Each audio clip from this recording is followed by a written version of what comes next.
So, the genre of Isekai, or for those less accustomed with anime, the portal fantasy, is a surprisingly common occurrence in the modern fantasy landscape. An individual comes from another world, land, or realm, finds the new world filled with strange new rules, and has to either survive, or in many cases, thrive as some hero of prophecy. There are many flavours of this, but what I really want to look at is how an individual being transported from another world should affect our world building, and what some of the biggest unexpected impacts might be.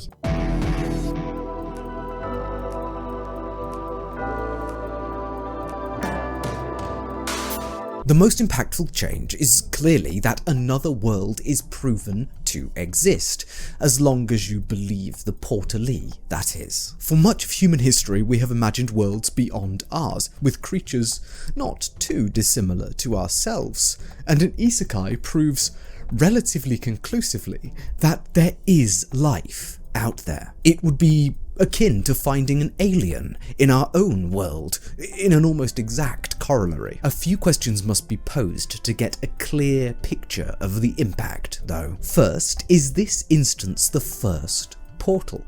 Or have we seen dozens or hundreds of folks passing across to another world before? Second, can we travel both ways? If there is a crossover potential, both worlds may see significant changes, rather than just the one. Not to mention the imbalance in power created by one world being able to send individuals over, and one only able to receive. Third, what do these two worlds look like?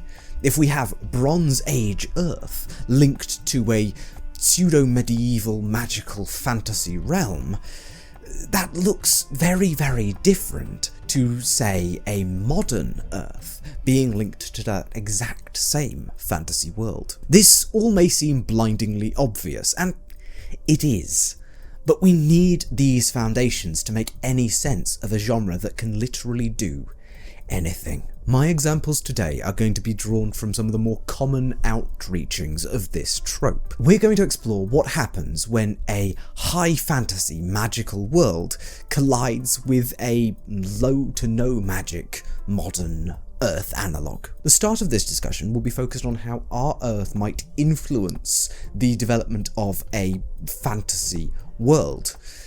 And then we're going to flip it and look the other way, before discussing more generally what happens when worlds of many numbers collide and perhaps cross-pollination occurs. So, how much impact does a person or group transferring in to a fantasy world actually have? The instinctual answer from a modern perspective might be lots.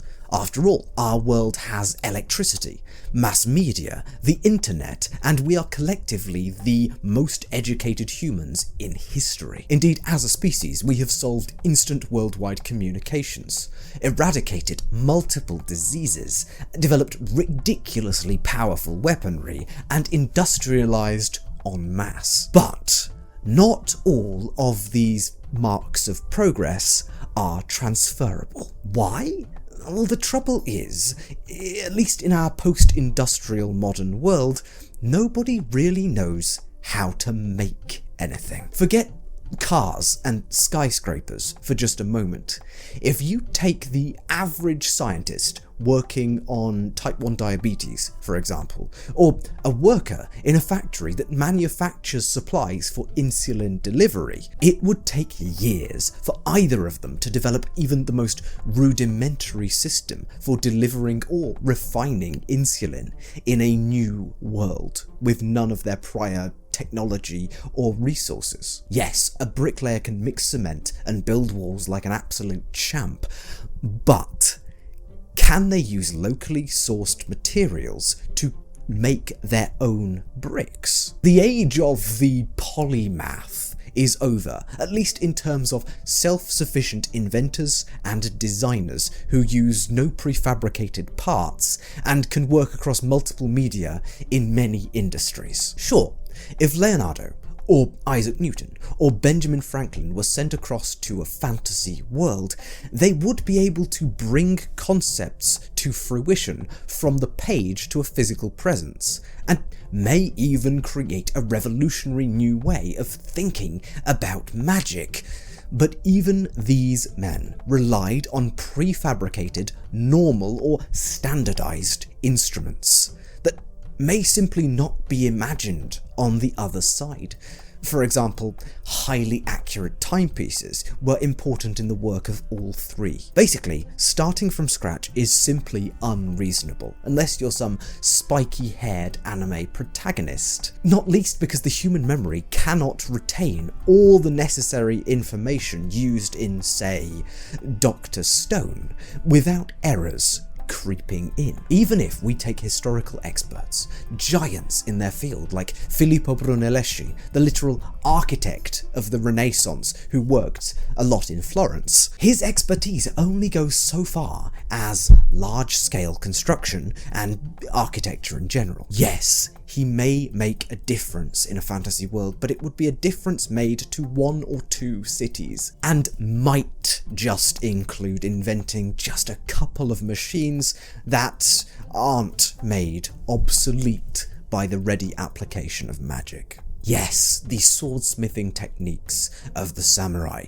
may gain great acclaim in some fantasy realm, but transferring those skills into working with magical materials may well set even a master back to the level of a novice for a decade. The trouble is, industry already looks so incredibly different when powered by steam or electricity that it will look nigh unrecognisable when powered by magic. I have faith that our greatest minds could adapt and bring some novel insights to the industry of a new world. But the main export of our Earth analogue to a fantasy world would not actually be physical technology. No, the most valuable thing a modern human, especially an average one, could give is certainly knowledge, what we so naively call common sense. I referred earlier to the fact that we are the most educated humans in history.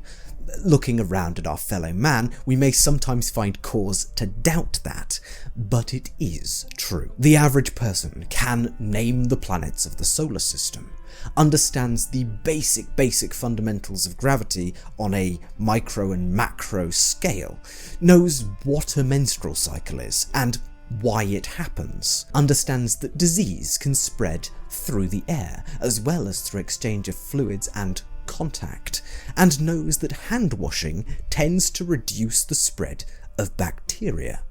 Goodness, they know what a bacterium is. They have a basic understanding of current events, at least those which affect them, and have seen people and places all around the globe due to the proliferation of media. Many have ready access to information in the forms of public libraries or even the internet. In other words, our modern people take things as read that our contemporaries 300 or 400 years ago would not have even thought possible. So why does knowing this basic stuff help anyone? Well, first, it's not so basic.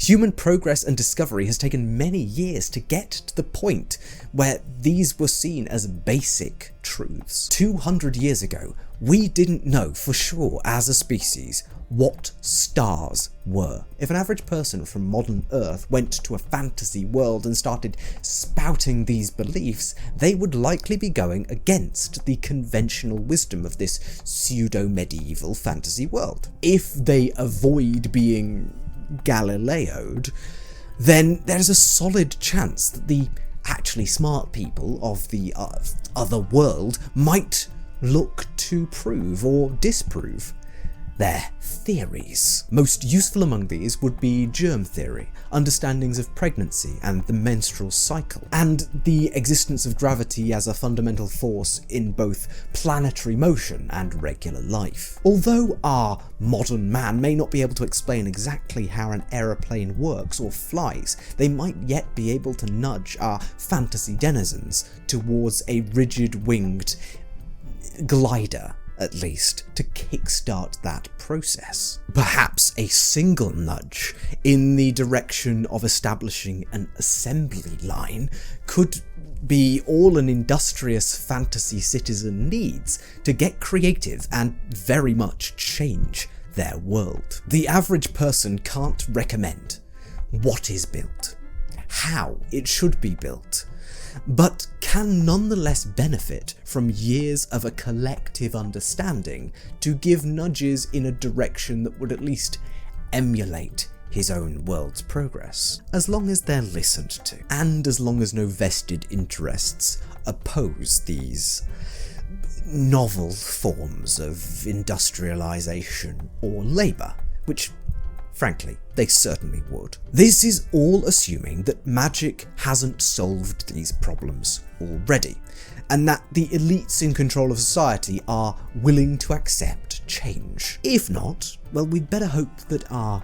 average person's substandard subsistence skills can keep them alive long enough to hopefully find a community of expatriates to bemoan the loss of their microwaves, refrigerators, and their internet. The main consideration, though, is a world with magic is likely to develop in such different ways to our own that even these small ideas, half-remembered thoughts, and insights might still prove incredibly useful for a new direction. Or it could very much go the other way. What use is understanding basic evolutionary theory when the species of this new world were created by the gods? The other way around is arguably even more interesting. An individual from a fantasy world coming to a non-magical world. Unfortunately, the majority of fantasy world citizens sent over to a world like ours might end up as curiosities if they're non-human, or as outright annoyances, assuming they don't have anything magical about them at all. If they do have magic, well then all sorts of things become possible. With access to a testing facility, or a few folks au fait with the scientific method, with access to a testing laboratory, or a few folks with access to a testing lab, or a few people au fait with the scientific method, it is quite likely that magic would become the most critical scientific breakthrough ever. I mean, D&D magic alone can surpass the laws of conservation of momentum with featherfall, conservation of mass with polymorph, and literally enable resurrections to occur. All of these massively change how we engage with the world, and how we engage with faith, death, and in the case of polymorph, may well give our world a path towards infinite energy. Unless this individual comes from a world where a latent magical energy of the world powers magic, like the weave in D&D styled worlds, the magic user who crosses over will be the target of multiple worldwide replication studies of their DNA, their methods, and their conceptualizations, leading to one of two outcomes. 1. Magic is replicable. It is developed by governments or large organizations as a weapon of destruction, control, or energy generation. Or 2, magic proves non-replicable, in which case controlling interests may scrap over control of the other worlder. Unfortunately, as mentioned earlier, any person with no strange magical powers, or a fantastical heritage that comes to an Earth-like world, say a human woodsman with no impossible objects on their person or evidence of otherworldly influence, will find themselves not only impossibly confused with our modern world, but also ignored and dismissed as just another crazy person, albeit one with an axe, and at least a woodsman's knowledge of forestry. But what if the portal fantasy doesn't do the classic formula from Isekai, of either a somewhat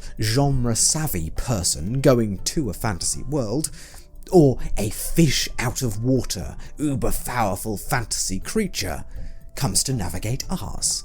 What if, like in Magic the Gathering with Planeswalkers, Sigil from Planescape, or the Witcher universe, or the base assumption built into D&D's multiple settings, there are multiple worlds playing by similar enough rules that travel between them comes a more codified, more commonplace occurrence. The main factors holding things together in such universes are shared truths. There is magic, or there are gods, and there are, indeed, other worlds. If everyone in such a setting can comprehend these factors, then the scope is all that really needs to change. However, like with the planet of hats trope so often seen in science fiction, there is a tendency towards seeing entire worlds or realities as a single homogeneous thing, such as tech world, or water world, or ancient Greekish world. This is really, from the perspective of a world builder, a matter of a convenience. But it does mean that any diasporic community from these worlds will be holed up in a technological workshop, an undersea palace, or some grand columned temple.